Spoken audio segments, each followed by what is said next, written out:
एक high profile party, चकाचौंध भरी रात और एक गोली की आवाज जिसने पूरे देश को झकझोर कर रख दिया। जेसिका लाल दिल्ली की एक मशहूर मॉडल जिसका कत्ल सरेआम हुआ और फिर शुरू हुई न्याय के लिए एक लंबी और दिल दहला देने वाली लड़ाई। क्या हुआ उस रात? क्यों देश का सिस्टम सवालों के घेरे में आ गया? और कैसे इस केस ने पूरे भारत को हिलाकर रख दिया? चलिए इस रात से पर्दा उठाते हैं। अगर आपको भी ऐसी कहानियां सुनना पसंद हैं जो क्राइम से भरी हुई हैं, तो चैनल को सब्सक्राइब कर लीजिए। हम हर हफ्ते आपके लिए दो ऐसी कहानियां लाते हैं। वापस आते हैं आज की कहानी पे। दिल्ली की चकाचौंध भरी रात, बड़े बड़े चेहरे, शानदार कपड़े और रौनक से भरी एक हाई प्रोफाइल पार्टी। ये वो दौर था जब दिल्ली के पेज 3 पार्टियों में हर रात नई कहानियां लिखी जाती थीं। लेकिन 29 अप्रैल 1999 की रात दिल्ली के तमरिंड कोर्ट रेस्टोरेंट में एक ऐसी कहानी लिखी गई जिसने पूरे देश को सन्न कर दिया। जेसिका लाल, एक जानी मानी मॉडल, उस पार्टी में बारटेंडर की भूमिका निभा रही थी। वहां दिल्ली के रसूखदार लोग जमा थे, राजनेता, बिजनेसमैन और उनके बिगड़ैल बच्चे। इन्हीं में से एक था मनु शर्मा, हरियाणा के एक बड़े नेता विनोद शर्मा का बेटा। मनु का नाम हर पार्टी में अक्सर सुना जाता था। अपने पिता की राजनीतिक ताकत और पैसे के दम पर मनु हमेशा खुद को कानून से ऊपर समझता था।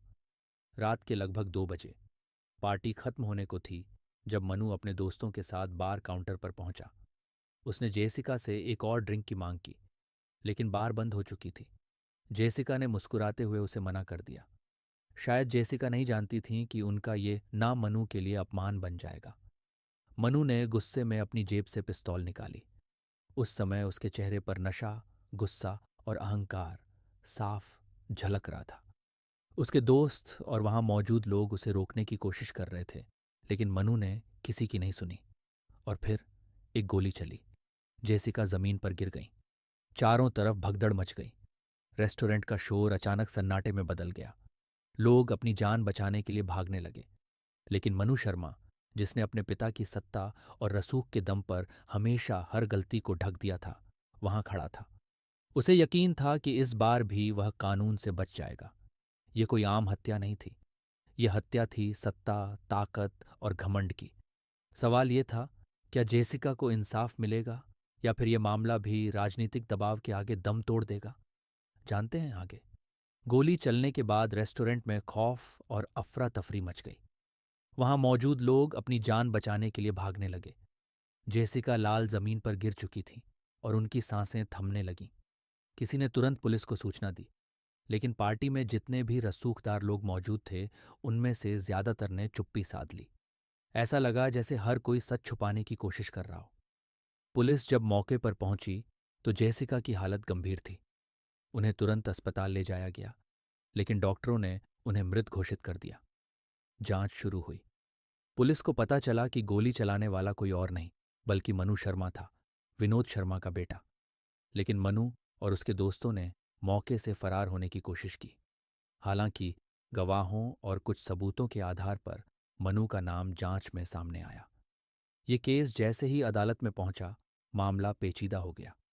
पार्टी में मौजूद कई गवाह अपने बयान से पलट गए।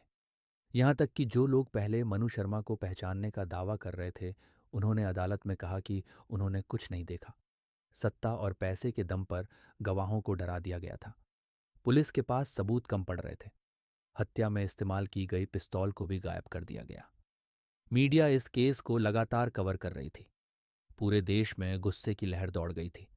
सवाल उठने लगे कि क्या एक ताकतवर नेता का बेटा खुलेआम हत्या करके भी कानून से बच सकता है?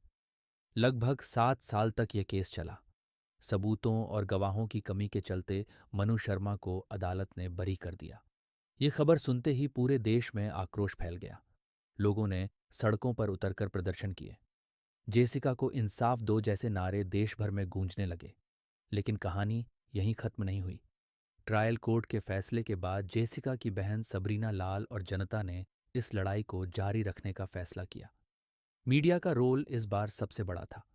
मीडिया ने लगातार इस केस को कवर किया।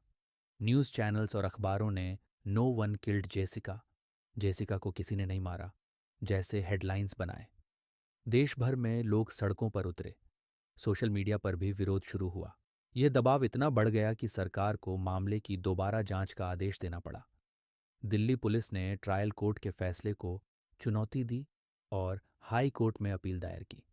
केस की दोबारा जांच में फॉरेंसिक रिपोर्ट, गवाहों और सबूतों की पड़ताल की गई।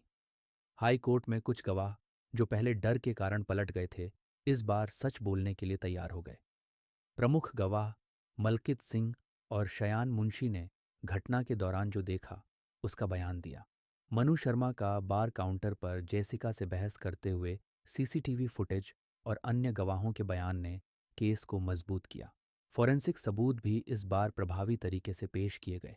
2006 में ही हाई कोर्ट ने मनु शर्मा को दोषी करार दिया। उसे आजीवन कारावास की सजा सुनाई गई। ये इंसाफ जनता और मीडिया की ताकत से मुमकिन हुआ।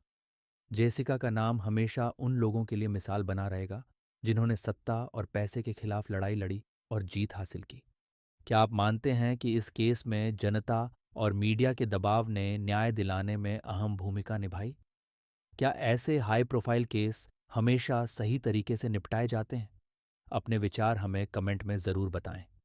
अगर आपको ये कहानी पसंद आई हो तो वीडियो को लाइक करें, चैनल को सब्सक्राइब करें और बेल आइकन दबाना न भूलें ताकि हमारी हर नई कहानी सबसे पहले आप तक पहुंचे।